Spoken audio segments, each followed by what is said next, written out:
Am I the jerk? My wife has cheated on me multiple times, but I have chosen to forgive her. After many years together, my wife wants to leave. She doesn't love me anymore and wants a fresh start with someone else, someone she thinks will be a better husband.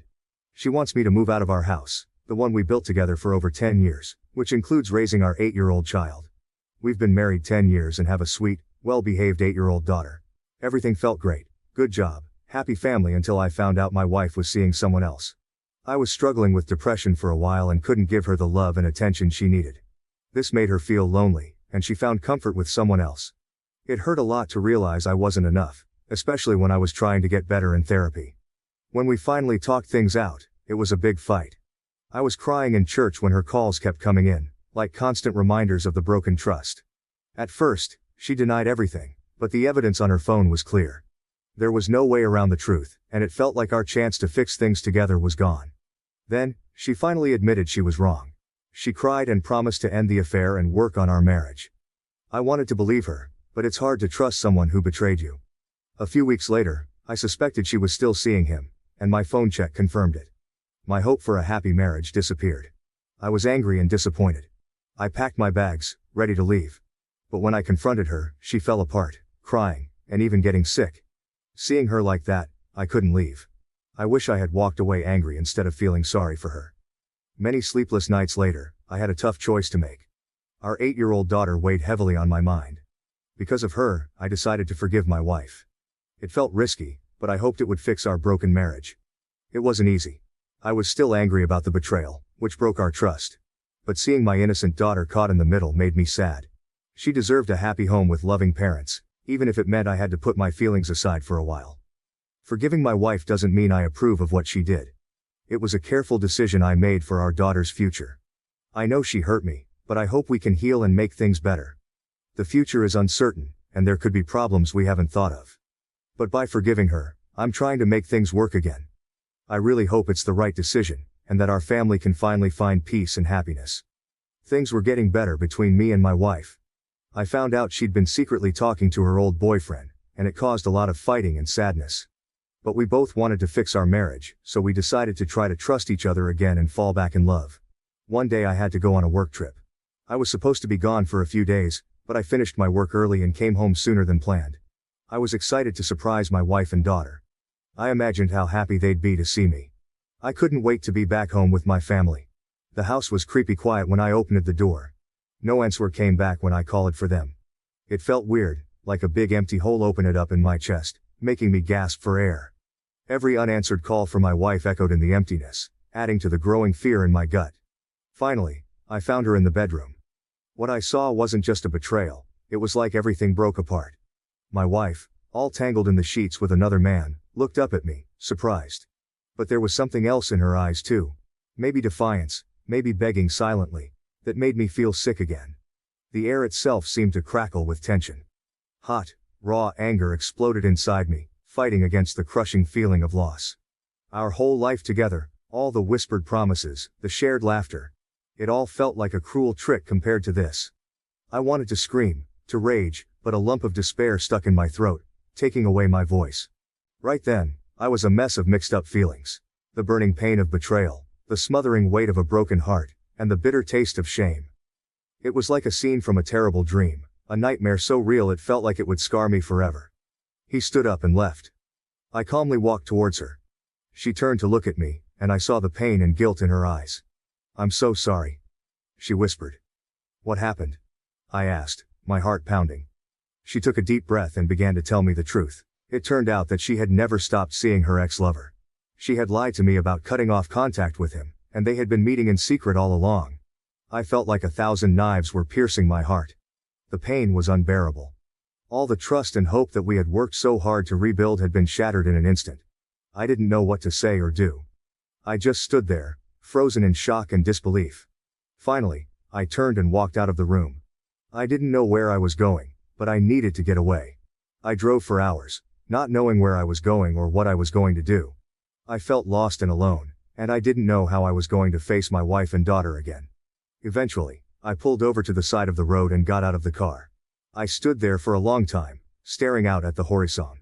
I left home for a month to deal with the pain of my broken trust. Every day felt like forever, filled with the constant ache of being betrayed and the silence of my wife's unanswered calls. Nights were even harder. I kept thinking about the good times we had, and I felt so unsure about what to do next. It felt like I was suffocating.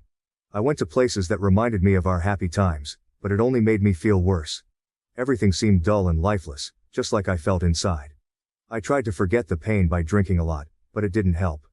In the middle of all this sadness, I never stopped loving my family. I kept seeing my wife and daughter's happy faces in my mind. All the good we'd been through together felt more important than the betrayal. Suddenly, I knew what I had to do. I had to go home. Not because I thought everything would be okay right away, but because I was determined to face the situation head on. As I pulled into the driveway, my stomach tightened up. Our house, once a place of comfort and laughter, now felt tense and scary. When I opened the door, I saw her.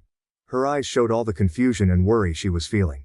She wanted to say something, maybe apologize, but neither of us spoke. But in that silence, I knew what I was going to do. I looked into her eyes and saw the fear and uncertainty. She was waiting for me to tell her that I was leaving her. But I didn't say anything. I just took her in my arms and held her.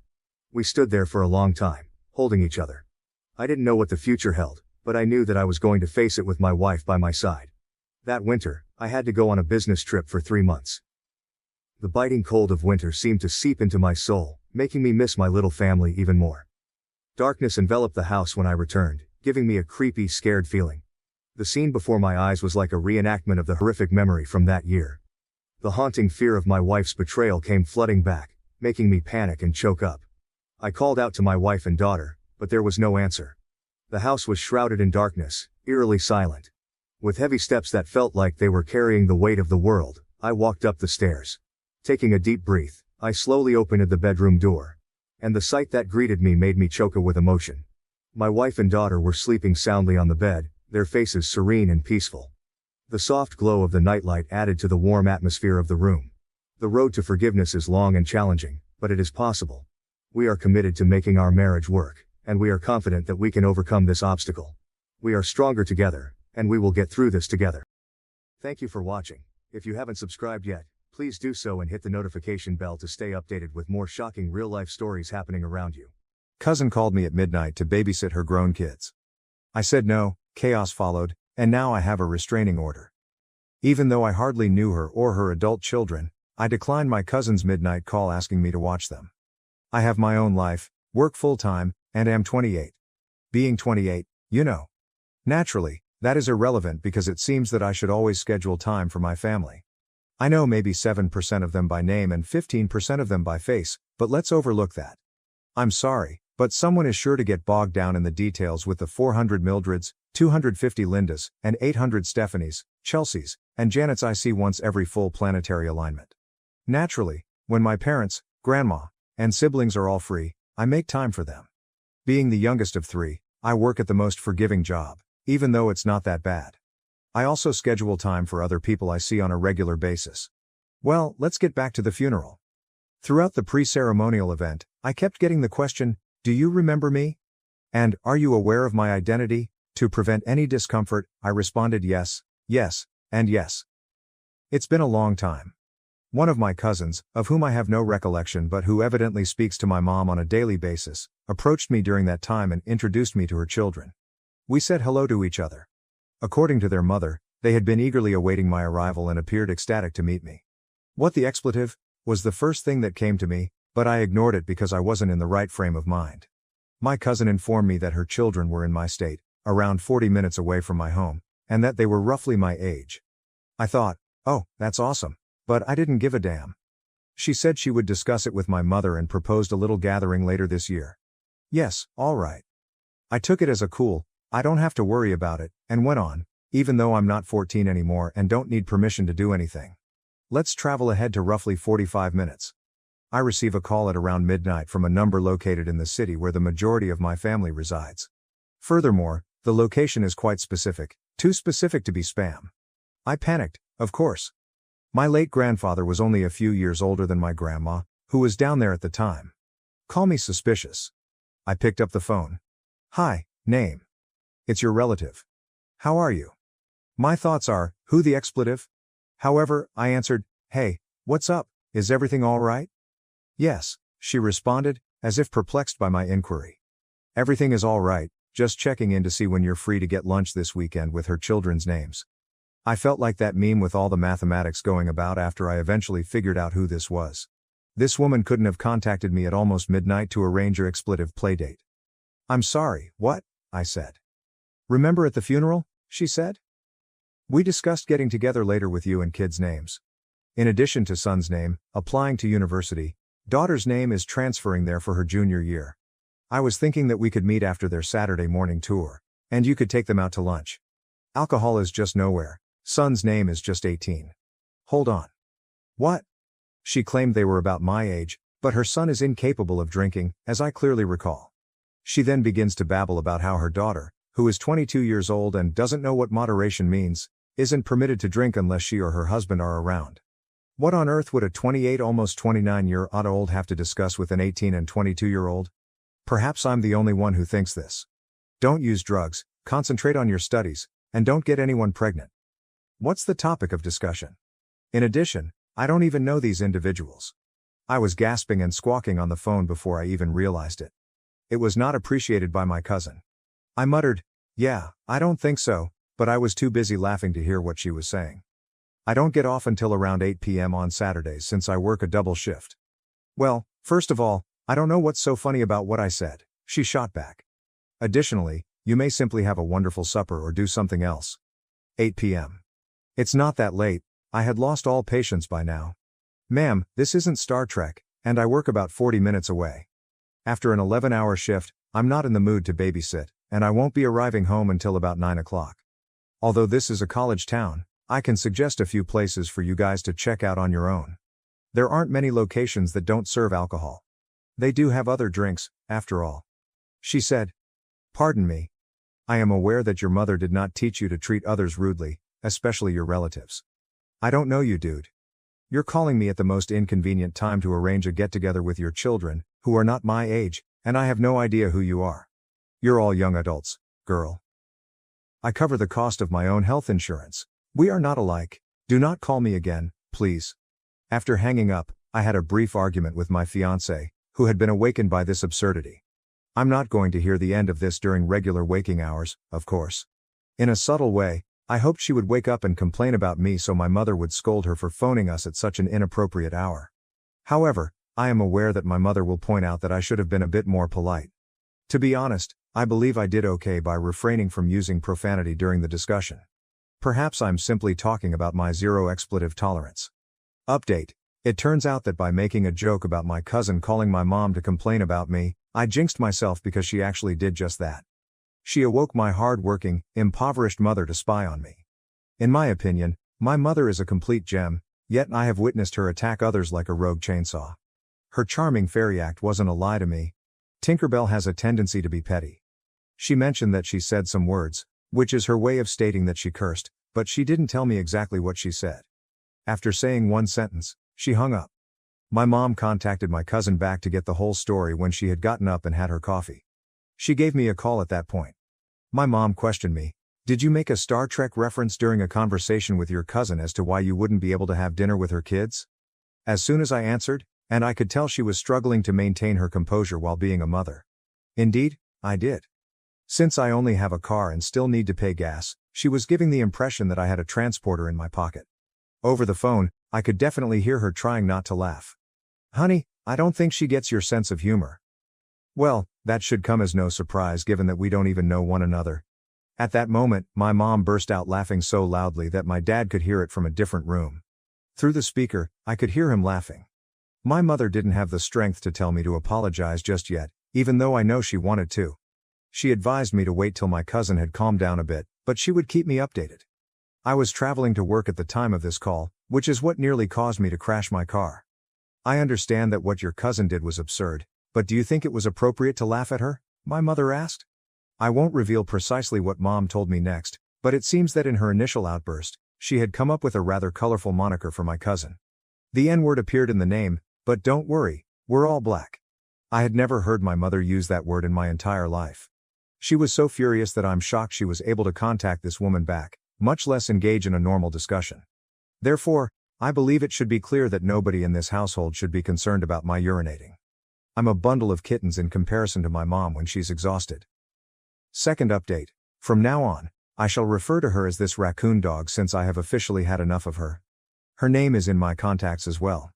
Get ready to be as mistaken as I was if you believed that the entitlement and rudeness couldn't get much worse. I suppose I'm simply a expletive fool if you did believe that things might get worse. I decided to work on a new beer recipe I had developed since I had today off. So there I was, with my brew pot, in the kitchen. To put things in perspective, the first step in making beer at home is to prepare the wort, which is essentially your sugar water. In order to add malt extracts, the grains are first boiled in a kettle or stock pot, and then the heat is turned off. Before boiling the liquid once more, you must stir until the extracts dissolve. Hops are then added, adding a range of tastes and bitterness. In instance, I utilize several components that I produce myself during the initial boil, making my brews a little more complex. Because these materials take a long time to mature, I make sure not to squander any of it. Later on, this will be significant. The raccoon dog from hell called me while I was relaxing and doing my thing. My curiosity overcame me, and I answered after considering leaving her on voicemail. Hey? Hi, this is RD. Oh, hello. What is going on? I wanted to express my regret for the other day. The time didn't even cross my mind. Usually, I stay up quite late talking to someone. Unable to relate. Yes, I do feel that. No worries. Internally fuming. So pay attention, I was hoping you would think twice about hanging out with blah and blah, even though I know we had a rough start. I know you were worried since you don't know each other, and they don't know anyone in that town. I understand. All I want is for them to be with someone they feel at ease with. Now, as I've stated in other remarks, I believe it to be very reasonable. She is their mother after all, and is presumably merely attempting to ensure that college is enjoyable for them. Personally, I detested attending classes and spending so much time with strangers. I took online classes and stayed at home since I didn't like the idea of mingling at college. I told her that I understood exactly where she was coming from. I appreciate your understanding. Now, your mother informed me that due to your job, these things must be planned for you in advance, RD said. Since we'll all be getting together anyhow, I was thinking about Thanksgiving or Christmas. Yes, of course, I don't see why not, as we'll all be at the same location anyhow. Excellent, many thanks. They will be quite thrilled. Fantastic. With a gentle click-clack, I put the brew kettle back on the hot stove and said, sounds good. Are you preparing a meal? Yes. You can cook, don't you? What are you producing? I am brewing wort for a new recipe that I am experimenting with. Wort, what is that? Oh, it's beer's sugar base. I apologize, did you mention beer? Yes. Are you brewing beer? Yes. Oh, is your mom aware of what you're doing? I suppose so, since she knows I can make it. Awkward quiet. I said beer, not cocaine, didn't you hear me? Are you also able to make that? No, you're acting like I'm breaking something, so I asked. Well, I'm just worried about the potential impact that could have on the children. Perhaps don't bring that up when you're hanging around. I am already aware that certain conventional families may not find my interests and employment choice suitable. But I would be dishonest if I claimed that her reaction and treatment of something I'm really passionate about didn't make me feel a bit upset. Only because I was going to see them over the holidays, and since I don't really discuss my passions in front of my family out of respect and to prevent any drama, did I not decline the hangout and end the call at that moment. Therefore, it wouldn't have been a problem. I simply agreed and rolled my eyes. Fantastic. All right, the final item. I am aware that the neighborhood has a large number of affordable apartments and student housing. Therefore, I wanted to know which ones we ought to investigate that would be both close to the school and you. This is the point at which reality set in. To be honest, I smiled a little. Well, the rates are fairly reasonable for a 2-bedroom apartment, and it's about a 5 to 10 minute walk from the school. That's amazing, you two might live next door. Yes, regarding that. Actually, before the year ends, we will be relocating to the city where I work, which is over 40 minutes away, so we won't be in the area. Oh, hold on, I'm not really paying attention. Are you stating that you will not be able to visit them? Put Britney Spears' WTF expression here. Actually, no, not at all. We are moving closer to our employment so that we won't have to drive as far, which is the main goal. But you do it all the time, so I just don't understand why you couldn't go see them once or twice a week. Well, that would be really inconvenient for me. That doesn't seem very likely to me. Is spending a couple hours with your family inconvenient? Do you not make the extra drive to your parents' city? Yeah, but traffic is typically the cause. So, you go see them despite though you'll be even farther away when you move. I don't understand why it's so inconvenient for you to drive halfway to see your relatives, especially on days like today when you should be spending time with your family instead of creating booze. Simply put, I think your priorities are a little out of order. For the remainder of this talk, my brain decided that civility was unnecessary and pushed it into a locked closet, despite the fact that I have painfully and deliberately chosen my words throughout all of our conversations. I'm sorry, did you really just compare the level of importance between your kids, who I have said exactly 0 words to in my entire 28 years of life, to my parents? I exploded. Alright honey, let me start by saying that I have no idea to whom you are speaking. Once more, who the explicit are you? Again, what do I owe you? What time or portion of my day do you deserve to reclaim?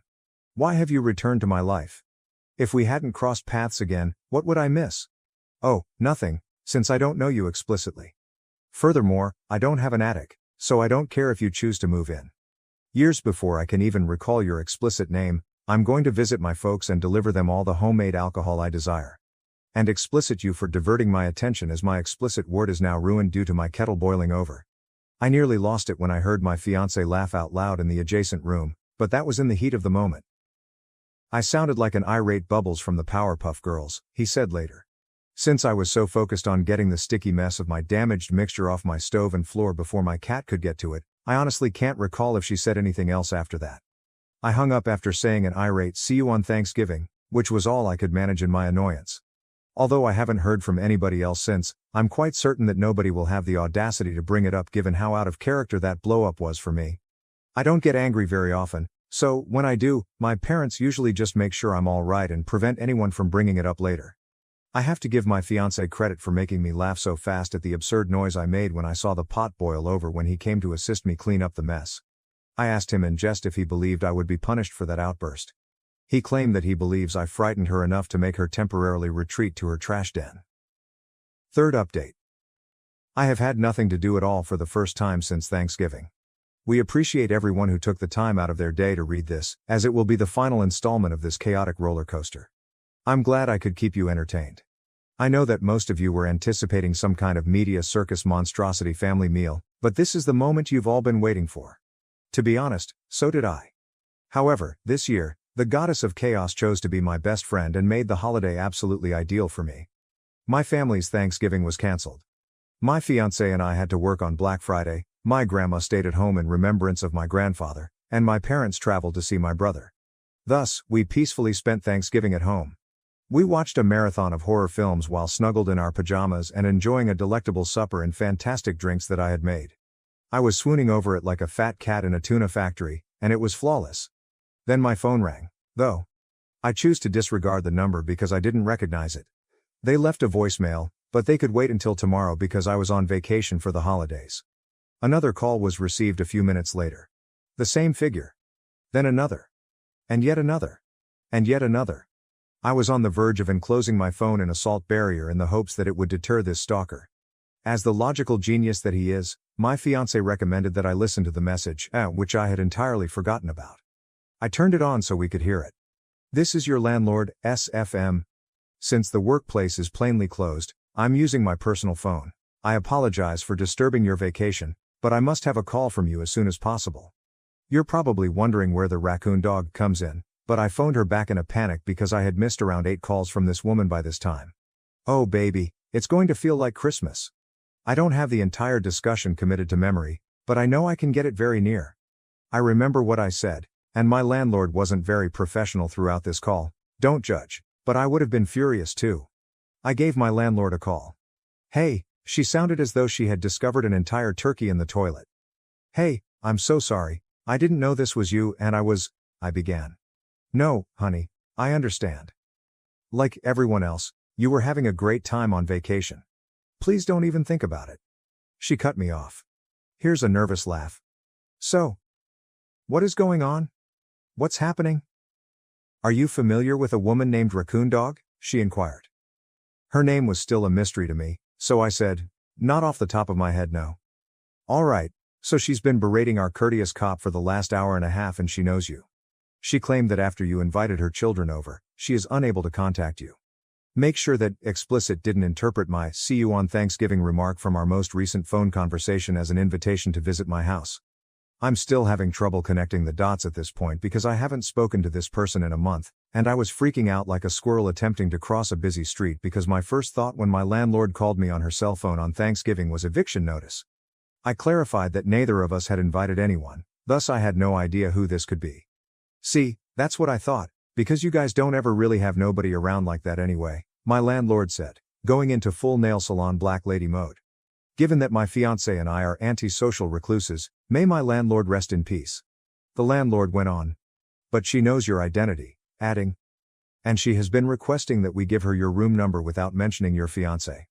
As in, really? No reputable business would simply divulge the information of its tenants in that manner. You would still be in violation of the law even if we did. What is she doing? I inquired. She parked in front of the fire zone with her kids in the car and is shouting police brutality because our courtesy officer gave her a fine and told her that if she doesn't move, we're going to have her car towed, stated my landlady. My apartment complex is very close to the university, and the main road leading to the separate properties is a frequently used route directly to many of the university buildings, as well as a third of the fraternities. They take this very, very, very seriously, and if there were a fire in that area, that section would most definitely be blocked off. Please note that the fine for parking in front of a fire zone here ranges from $500 to $2,000 depending on the location and severity of the situation. Did she relocate? I inquired. No, my landlord retorted. She threatened the courtesy officer after receiving a fine for the fire zone. Her children are still in the car, and he had to phone for assistance. My fiancé, seated next to me, burst out laughing like a crazy person as I cackled, clearly still in a panic because I still didn't know who this was. Yo, it's Raccoon Dog. My fiancé texted my mother. 55 what? What dog? My landlady interrupted. This poor woman sounded so defeated and worn out as she questioned, can you formally state that you didn't invite her and don't want her here? I told her everything from the beginning, and I could hear all the energy leave her body as she started laughing. This stunning woman said, okay, I got this expletive, in response to my confirmation. You guys have an incredibly nice Thanksgiving. We hung up. I couldn't stop thinking about this woman's children and how ashamed they must have been. I don't understand how I haven't heard from someone who has fled at this point. I was silently shocked, incredulous, and trying not to laugh. My fiancé clicked play on our movie and said, eat, watch. I honestly didn't know what to say, so I just followed his instructions, trying not to choke on my food from laughter. I tried to think of anything to say, but all I did was open my mouth before he stopped me with, nope, nope, nope, nope, nope. When I later learned that RD, Raccoon Dog, had gotten in touch with her, my mother threw the biggest fit, accusing me of lying to her about spending Thanksgiving with her children. It seems that during the same phone call where I yelled at her, she was fined $2,000 by the courtesy officer assigned by my landlord, and to make matters worse, her husband had to pay $3,500 to bail her out of jail and she was hit with an additional $7,500 fine for trespassing, resisting arrest, and threatening violence toward a police officer. Yes, I didn't even have to do anything, yet I am the expletive worst. It all began with a random unsolicited phone call in the middle of the night a couple of months ago, and I'm still struggling to put the situation into words and I'm trying to persuade myself that it really happened. The pièce de résistance. 2 days ago, her children created a group chat on one of my social media accounts with the three of us, apologizing for their crazy mother and all the crap she's said about me spending time with them. Did you think that was the best part? Number. They said that what happened on Thanksgiving was the last straw for them, even though they had been wanting to apologize on her behalf for some time but were so ashamed that they decided to just leave me alone. These kids spent most of their Thanksgiving sitting in a car in front of a random apartment complex, and then they sat in a police station for an indeterminate amount of time until their dad could come get them. They knew their mom would be in jail overnight, and that bailing her out would blow half their Christmas fund. Which, yeah, imagine spending Thanksgiving stuck in a spectacle of pure insanity, brought on by your delusional mother. There's a really great pizza place up the street, was all I could reply. I'm off next Friday, and it's on me. I'm not sure what your schedules look like. This weekend, I have a pizza date and a restraining order, a match made in heaven. This whole thing has been such a cluster expletive dumpster explosion, and I hope you all liked sitting in it with me as much as I enjoyed writing it. Thank you for watching. If you haven't subscribed yet, please do so and hit the notification bell to stay updated with more shocking real-life stories happening around you. Am I the A? I had a one-night stand and she was 8 weeks pregnant. Accidentally she was my wife's customer. As I reflect on the events that led up to that fateful evening, it's hard not to feel a twinge of what can only be described as predestined irony. My life at that time, though outwardly stable and content, was a carousel of routine and predictability. I was a project manager at a mid-sized ad agency, a job that provided me with a comfortable living but seldom sparked the passion I once had for my career. Each project blended into the next, each deadline just another date on the calendar. Married for 7 years, Ellie and I had settled into the kind of companionship that was comfortable but, if I'm being honest, increasingly devoid of spark. She was a boutique owner, a career she fell into through a blend of passion for fashion and serendipity. Her store, Ellie's Threads, nestled in the heart of downtown, had become a sanctuary not just for fashion enthusiasts, but for anyone seeking a personal touch both in service and style. Ellie had a knack for making every customer feel like the only person in the room, which explained why her clientele kept growing mostly by word of mouth. Ellie loved her work, and I admired her for it. Her face would light up with every story she shared about her customers. There was genuine excitement in her voice that I hadn't heard in mine for a long time when talking about my own day-to-day life. Perhaps it was this growing disparity in our professional satisfactions that first wedged a sliver of disconnect between us. She was flourishing, vibrant, and I felt like I was just there, going through the motions, watching the days tick by. It was a Thursday evening when it happened. Ellie was hosting a late-night sale event, something she had been planning for weeks. The excitement had bubbled over at breakfast that morning, her eyes sparkling as she laid out her plans for the displays and special discounts. I remember nodding, inserting the occasional "sounds great, honey," into the flow of her enthusiastic chatter, all the while sipping my coffee and feeling an inexplicable hollowness inside. Work that day was more of the same, drowning in emails and phone calls. As the clock neared 6, a coworker, Dan, popped his head into my office. "Grab a drink?" he suggested with a shrug. The idea was not just appealing, it felt like a lifeline. Ellie wouldn't be home until late, and the thought of another evening alone with my thoughts wasn't particularly enticing. The bar was typical for our city, dim lighting, a hum of conversations blending into a sort of soothing white noise, the occasional clink of glasses. We found a spot at the bar, and I texted Ellie that I'd be out for drinks and not to wait up. She replied with a heart emoji and a quick, "Good luck with Dan's stories," which managed to pull a brief smile from me. Dan was in the middle of a particularly animated tale about a client when she walked in. Alone, she took a seat a few stools down from us. Something about her was immediately captivating, not just her appearance, but the air of confidence she exuded. She ordered a drink and caught me looking her way. I turned back to Dan, chiding myself for the wandering eye, but curiosity got the better of me. As the evening wore on and Dan's stories became more about his ex-wife than our clients, my attention drifted. I found myself ordering another drink, alone this time, as Dan had left with a shake of his hand and a pat on the back. Now with space beside me, she moved over, commenting lightly on the quality of the cocktails here as opposed to some other place she knew downtown. We started talking, and it was surprisingly easy. She was visiting from out of town, here on a short business trip. There was an ease to our conversation that I hadn't felt in a long time, a mutual understanding that seemed to click into place without effort. She laughed at my jokes, and I found myself genuinely intrigued by her stories of places she'd visited and the people she'd met.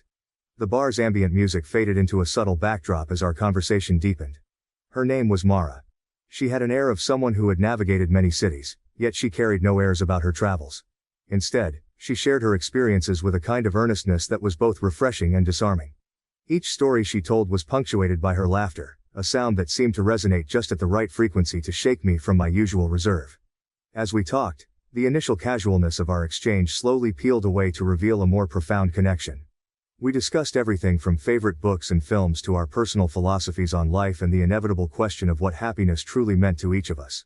Mara had a way of speaking that made you want to listen, her words thoughtful, her demeanor calm yet full of a passionate energy. It was this energy that drew me in, deeper and deeper, into a dialogue that felt as if it was set apart from the rest of the world. The bar began to thin out, the night getting late, but neither of us made any motion to leave. My phone buzzed intermittently, a reminder of the life I had momentarily stepped away from, but each notification seemed less and less important as the night drew on. I told myself that this was just a conversation, just two people talking, nothing more. But deep down, I knew it was edging into something else, something I hadn't planned but perhaps subconsciously desired. Mara's presence filled the space around us with an intoxicating blend of curiosity and mystery. As she shared a particularly touching story about a sunrise she witnessed in Machu Picchu, I realized I was leaning in, captivated not just by her words but by her essence. It was a moment of vulnerability, one that didn't go unnoticed. She paused, a soft smile playing on her lips, her eyes locking with mine in a silent acknowledgement of the shift between us. "It's getting late," she finally said, her voice a soft contrast to the fading music. "I should probably head back to my hotel." The statement hung between us, a polite end to an unexpected evening. Yet neither of us moved. The connection, now palpably thick, seemed to hold us there. It was then that I wrestled with my conscience, a silent debate raging within me. I was a married man. I had responsibilities, a partner who trusted me. What was I doing? But then another voice whispered, justifying the pull I felt. Ellie was busy with her life, absorbed in her passions. Was it so wrong for me to find a moment of escapism? Was it so harmful to feel alive, just for one night? Mara stood up, breaking our gaze. "This was really nice," she said, gathering her things. I stood too, driven by an impulse I couldn't quite quell. "Let me walk you to your hotel," I offered, my voice steady despite the inner turmoil. The walk was short, the city's night sounds surrounding us, yet the silence between us spoke volumes. Each step felt like a decision, each breath a silent question of what I was doing. When we reached the lobby of her hotel, the finality of the evening loomed before us, yet neither of us seemed ready to let it end. "Would you like to come up for a coffee?" she asked, her invitation casual but loaded with unspoken implications. The weight of the decision pressed down on me, heavy and undeniable. This was the point of no return. I knew what my answer should be, what it would be any other night. But that night, driven by a loneliness I hadn't admitted to myself and a connection that felt almost fated, I broke. "Sure," I said, a part of me surrendering to the night, to the escape, to Mara. It was nearing midnight when we left the bar. The night was crisp, the streets bathed in the orange glow of street lamps. Somehow the decision of what came next didn't need much discussion. It felt like a mutual unspoken agreement. We ended up at her hotel, a decision that, in the moment, carried a thrill I hadn't felt in years. The elevator ride to her floor was a blur of mixed emotions. Each floor ascended marked a step further away from the life I knew, from the person I was. When we entered her room, the reality of our actions set in fully. This was no longer just conversation and hypotheticals, it was real, tangible. The next several hours were filled with a flurry of desire and introspection, with a twinge of guilt accompanying each moment of connection. My internal conflict was exacerbated by Mara's kindness, compassion, and lack of expectations. Reality started to creep back in as the night gave way to the first hints of morning, bringing remorse and realization to the experience. Looking back, I recognized the recklessness of it all. It was an escape, a brief moment of stupidity driven by resentment and the privacy the evening provided. But the gravity of my deeds hit as daylight drew near, and I made my way from the motel to the solitude of my home. When I got there, Ellie was still asleep, not realizing the storm that was building quietly above us. A storm sparked by a night that was intended to be meaningless, but ended up being anything but ordinary. The weeks following my indiscretion passed with a deceptive calm that belied the turmoil within me. Meanwhile, Ellie seemed more energized than ever by her work. One evening as we settled into a rare quiet moment after dinner, she began talking animatedly about a new customer, Mara, who had quickly become more of a friend than a client. "She's just moved here, doesn't really know anyone yet, so I thought maybe we could have her over for dinner," Ellie suggested. Her eyes sparkled with the prospect of playing host to a new friend, and I found myself nodding in agreement, eager to support anything that made her happy. Accordingly, the following Saturday, Ellie busied herself with preparations, her excitement palpable. As for me, I oscillated between helping her and trying to quiet the persistent voice of guilt in my mind. The doorbell rang, snapping me out of my reverie. I opened the door, and time seemed to stop. There stood Mara, the woman from that night, her eyes wide with equal shock. The air thickened with unspoken recognition. Ellie, oblivious to the silent exchange, swept in with a warm welcome. "Mara, I'm so glad you could make it. And this is my husband, Mark." The introduction forced a facade of normalcy, and I extended a hand, the contact sending a shiver of panic through me. Dinner unfolded like a play where the actors knew their lines too well. Mara was polite, engaging in conversation, yet our eyes occasionally met, heavy with the secrets we carried. Moreover, during a lull in the conversation, Ellie mentioned, "Mara's expecting. Can you believe it? It's been about 8 weeks already." She beamed, her delight in sharing her friend's news evident. My heart plummeted into my stomach. 8 weeks. The timing was damning, the implication clear. Mara caught my gaze, her expression unreadable. The weight of the situation pressed down on me, suffocating. After dinner, I found myself mechanically helping Ellie clean up, my mind racing with the evening's revelations. Mara had excused herself to the bathroom, and Ellie, humming happily, remarked, "She's wonderful, isn't she? I think she's going to fit right in here." I murmured in agreement, my voice hollow to my ears.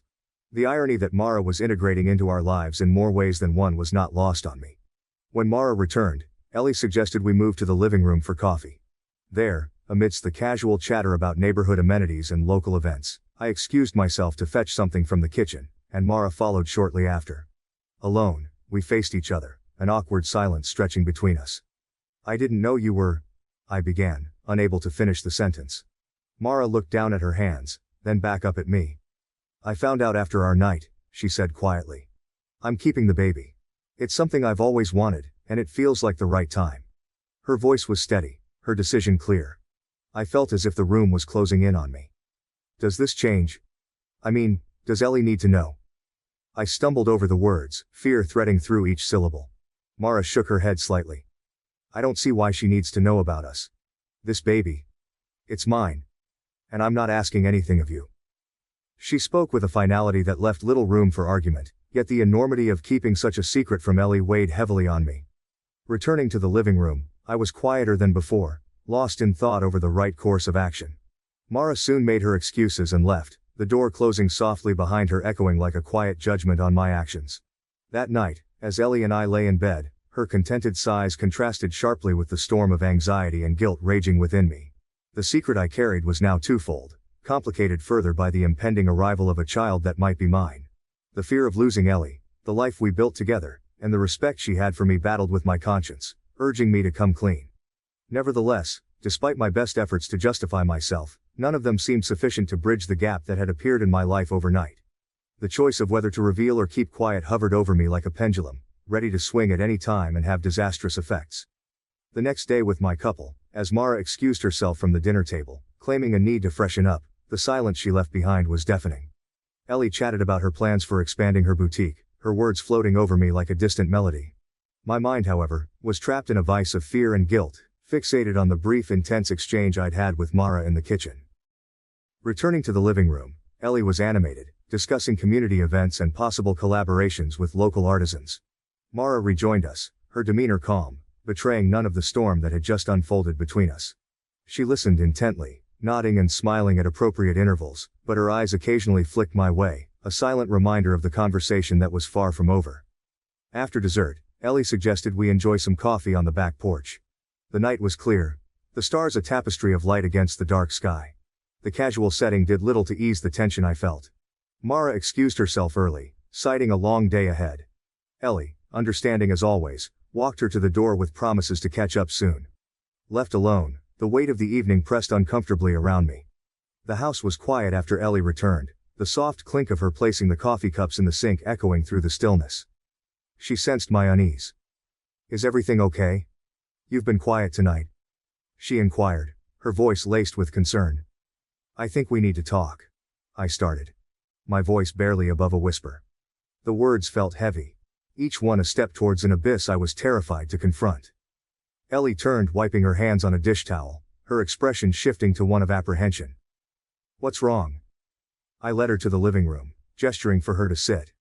My legs felt like lead as I paced in front of her, each step a Herculean effort. "Tonight was hard. Mara, she's not just a customer, Ellie." Ellie's brow furrowed, confusion and worry mingling in her eyes. "What do you mean?" I stopped pacing, facing her, the truth clawing at the edge of my tongue. "A few weeks ago, I met someone at a bar. It was just once, but it was a mistake. A big mistake," I confessed, my voice cracking under the strain of my confession. Ellie's face was drained of color. "And Mara is?" I nodded, the admission feeling like a physical blow. "Yes, she's the woman from that night. And she's pregnant, Ellie. 8 weeks. The room spun as I watched the impact of my words hit her. Ellie stood abruptly, her chair scraping against the wood floor. "How could you?" Her voice was a whisper, but it bore the weight of a scream. "I'm so sorry, Ellie. It was a moment of weakness, a terrible mistake. Mara said the baby is hers and she doesn't want anything from me. She wasn't supposed to be anyone we knew." Ellie wrapped her arms around herself, as if holding together the pieces of her shattered security. "And you thought you'd just keep this from me? Live a lie?" I shook my head, desperate to explain, to make her see the remorse that was eating me alive. I didn't know how to tell you. I thought it would destroy everything. I thought. You thought what? That it's okay to betray me? That I wouldn't find out? Her voice rose, each word edged with hurt and disbelief. I don't know, Ellie. I was scared. I still am. I don't want to lose you. My own voice was ragged, strained with the fear of the very real possibility of losing her. Ellie sank back into the chair, her eyes staring blankly ahead, not really seeing the room or me. I need some time to think about this, to understand how I feel. I need you to give me some space right now. Of course, I replied, my heart sinking as the distance between us expanded with her words. Take all the time you need. I'm here when you're ready to talk. She didn't respond, and I retreated to our bedroom, leaving her alone with her thoughts. Lying in our bed, I stared at the ceiling, wrestling with the enormity of what I'd done. The silence of the house was oppressive, each creak and whisper of wind a reminder of the fragility of the life I'd built with Ellie. Confessing had lifted a weight, but it had also set in motion a series of events that I could no longer control. Ellie's trust in me was shattered, and whether it could be rebuilt remained a question mark hanging over us, dense and foreboding. The guilt of my betrayal, now fully disclosed, was a specter that would haunt the corners of our home, perhaps indefinitely. As I lay there, the hours stretching into a sleepless expanse, I realized that coming clean was only the first step. The journey to possibly mending our relationship, if Ellie could ever forgive me, was likely to be long and fraught with challenges. However, I had no choice but to follow this road since I still loved her, and I hoped that one day she would feel the same way about me. The longest night of my life was the one I spent admitting to Ellie. With each silent minute that went by, I felt the distance between us grow as I laid in our bed next to her. She had her back to me, and although we were only a few inches apart, she appeared very far away. My heart raced with a mix of relief at being able to share my secret and fear for the days that lay ahead. The silence in the room contrasted sharply with the disarray in my head. Morning brought no solace. Ellie was up before dawn, her movements around the bedroom deliberate and quiet, avoiding any unnecessary interaction. At breakfast, the air was thick with things unsaid. She poured coffee with a mechanical precision, her eyes fixed on the task, not once meeting mine. The clink of the spoon against the cup echoed like a siren in the tense silence. Finally, she spoke, her voice steady but cold. I've been thinking all night. I don't know if I can get past this, Mark. But I need something from you if I'm even going to consider it. Her words hung heavy between us. What do you need? I asked, my voice hoarse, bracing for her conditions. I want you to talk to Mara. I want the pregnancy to be dealt with. It's the only way I might forgive this. The only way we might have a chance. Her eyes met mine then, filled with a tumultuous mix of pain and determination because she wanted Mara to have an abortion. The condition hit me harder than I anticipated. The idea of influencing Mara's decision about her pregnancy was a line I had never imagined crossing. Yet the alternative was losing Ellie, the thought of which was unbearable. I'll talk to her, I murmured, the words tasting like ash in my mouth. Ellie nodded, her expression unreadable, and left for work without another word. The day stretched out interminably. I was haunted by Ellie's condition, my thoughts, a tangle of ethical dilemmas and personal desires. By the time I called Mara, my voice was barely more than a whisper, laden with the weight of the situation. Mara's reaction was as expected, shocked and hurt. I can't believe you'd even suggest this, after assuring me it was my choice, she said, her voice tight with emotion. The conversation was brief, and she hung up with a definitive, I'm keeping the baby, Mark. You don't get to have a say in this. The finality of her decision left me reeling. I had to return to Ellie with nothing to offer but the truth. That evening, as we sat across from each other in our living room, the distance between us felt insurmountable. I spoke to Mara, I started, the heaviness of my failure bearing down on me. She's made her decision. She's keeping the baby. I couldn't persuade her otherwise. Ellie's reaction was a complex tapestry of anger, sadness, and resignation. So, that's it then, she said quietly, her voice quivering slightly. You've really done it, haven't you? Ruined everything we had for a moment of, what? Excitement? Escape? I had no answers that could soothe the wounds, no words that could mend the broken trust. I'm so sorry, Ellie. I never wanted any of this. I was selfish, and I've hurt you beyond what I can ever repair. But I love you, and I'm willing to do whatever it takes to make this right, if you'll let me. Ellie shook her head, a tear escaping down her cheek. I need time, Mark. I need space to think about what I want, about what's best for me. I don't know if I can ever look at you the same way. I don't know if I want to. The following weeks were a blur of tension and tentative interactions. Ellie moved into the guest room, and our conversations were brief, limited to necessities. I respected her need for space, all the while grappling with my remorse and the fallout of my actions. I researched therapists, arranged counseling sessions for myself, and left notes for Ellie, each one an apology, a plea for a chance to rebuild. Slowly we started attending couples therapy. Each session was emotionally charged, a painful unpacking of years of neglected issues and recent betrayals. Ellie's pain was palpable, and each word she spoke about her hurt was a dagger to my heart. I went through a whirlwind of emotions throughout this period. I was scared of losing Ellie all the time and was overcome with remorse. I continued to attempt to make things right even though it seemed like a lot would never be enough since I still loved her. I clung to the belief that we could mend our relationship and get back together if we were open, honest, and patient. I was prepared for the difficult road ahead, no matter how long it took, to mend Ellie's relationship. After I told Ellie the truth, we were both confused and upset about what came next. To help us, we started having regular meetings with a counselor. It made us see things more clearly, but it was also really hard. Every week we started to see how we hadn't been talking to each other properly, and there were things we were both angry about but never said.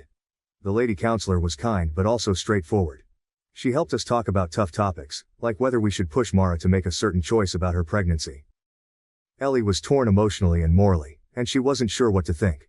She asked her friends, her family, and even people on the internet for advice. The advice she got was all different and seemed to confuse her more. I could tell just by looking at her that it was tough on her. After much thinking, Ellie decided not to interfere with Mara's decisions. Meanwhile, Ellie's work life needed her attention too. Mara was not just a client now, but she frequently visited Ellie's boutique. I saw how Ellie handled this professionally, despite the personal feelings she had. She kept her feelings separate from her work and treated Mara kindly. This was a clear sign of Ellie's strength and good character. I felt a mix of sadness and pride watching her. Ellie suggested a temporary break about 6 months after I was honest with her. The decision broke our hearts, but Ellie thought it was the best thing to do. I moved to an apartment a few blocks away and we had some rules for how we would communicate. These included regular check-ins, therapy sessions, as well as time to be alone and heal. During this separation, I faced the consequences of my actions. I had hurt Ellie, disrupted Mara's life, and affected all of our futures. I spent my alone time reading about trust, speaking with the counselor by myself, and writing in a journal. It made me really confront who I needed to become. As the separation neared its 1-year mark, one rainy afternoon, as we met for coffee in a quiet cafe, Ellie broached the subject I had been dreading. The sound of the rain tapping against the window provided a somber backdrop to our conversation. "Mark, I've been doing a lot of thinking," she began, her voice steady but with an undeniable gravity. "This year apart has given me a lot of clarity, and as much as it pains me to say this, I don't think I can move past what happened. I don't feel the same about us anymore." Her words hung in the air, heavy with finality.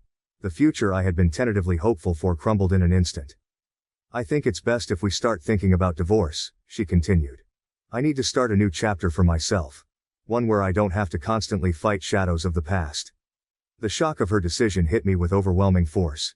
Despite our efforts and the faint hope that we might reconcile fully, the reality was starkly different. Ellie's expression was one of resolve, tinged with sadness. She had wrestled with this decision, and her conclusion was not made lightly. The shock of her decision hit me with overwhelming force. Despite our efforts and the faint hope that we might reconcile fully, the reality was starkly different. Ellie's expression was one of resolve, tinged with sadness. She had wrestled with this decision, and her conclusion was not made lightly. "I understand," I managed to say, though my voice was thick with emotion. "I hate that it's come to this, but I respect your decision. You deserve happiness, Ellie, even if it's not with me." Moving forward was tough but important. We had deep talks about how to split up fairly and by the law, taking into account the property we owned together and the life we had built. Ellie clearly wanted to make the process as easy as possible, showing that in spite of everything, we still respected each other. Returning home after our conversation felt different. The apartment was no longer just a temporary space but a symbol of the finality of our split. I found myself reflecting deeply on the consequences of my actions. The pain I had caused Ellie, the disruption to Mara's life, and the end of what had once been a promising marriage were all results of my poor choices. We made a point to continue therapy even if not as often, and Ellie went back to focusing on her boutique. Ellie and Mara were not close again, but they still had a professional relationship until Mara moved for work. During the ensuing months, as we navigated the divorce proceedings, I continued my personal therapy sessions. These became crucial for me to understand my actions better and to learn from them. I explored topics of trust, commitment, and personal growth extensively, committed to never repeating the same mistakes. The process of our divorce came to an end quietly, and without any disagreements. Ellie and I said goodbye with deep sadness, but we also respected each other. We both changed because of what happened. Ellie was more dedicated to forge her own way in life now, while I was left to make sense of the past and rebuild my future, now knowing more about myself and the importance of being honest and faithful. Though those were difficult lessons, I was in need of them. I discovered that true love requires more than just liking someone. It also requires honesty, respect, and a level of dedication that I was unable to provide when it meant most. Even though our divorce was finalized when the papers were signed, that moment will always serve as a reminder of the costs of treachery, and the arduous process of putting things right later. As I look back, I realize I learned a lot. I figured out how fragile trust is, and how hard it is to rebuild once it's broken. Faithfulness and truthfulness are not just words, they are about what you actually do constantly. Now more than ever, I understand how much a relationship needs open and direct communication. Going through this tough time has changed me. I'm not the same person who made the mistake and risked everything important. Instead, I've become a more conscious, more cautious, and more resolute person because of this experience. Even though Ellie and I went through a terrible situation, and we can't predict what's going to happen in the future, we promised to face it together, showing our love, strength, and the silent promise to honor the vows that we once took lightly. Years have passed since Ellie and I finalized our divorce, and life has marched on in ways I never anticipated. Ellie has thrived in her independence.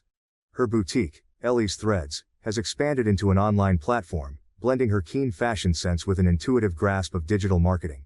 She's become a well-respected figure in the local business community, frequently invited to speak at events and seminars. Last I heard, she remains single, dedicating herself to her career and personal growth. Her success is a testament to her resilience and strength, qualities that I always admired, even more so now from a distance. As for myself, the journey has been one of profound introspection and change. Following our separation, Mara and I tried to co-parent, a decision born from necessity rather than romance. Our son, now a curious and energetic toddler, is a constant reminder of the consequences of my actions. Mara and I are not together. Our relationship is strictly platonic, focused solely on raising our child in a stable and loving environment. This arrangement has taught me more about responsibility and commitment than I ever learned before. Lessons that I deeply value. I've continued to work in the same company but with a new perspective on my career and personal life. The ordeal forced me to reassess not just my personal relationships but also my professional life. I've taken steps to ensure that my work is fulfilling not just on a financial level but also enriches my life and aligns with my values. My days are a blend of work, fatherhood, and continuous learning, with an emphasis on personal integrity and transparency. The impact of my past actions still reverberates through the lives of those I care about. The pain I caused Ellie is something I carry with me every day. It serves as a stark reminder of the fragility of trust and the importance of honesty. With Mara, our relationship has evolved into one of mutual respect and teamwork, as we navigate the challenges and joys of parenting.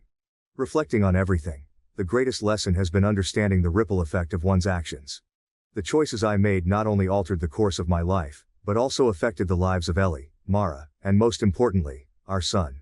This awareness has reshaped how I approach every decision, every relationship, and how I live my life day to day.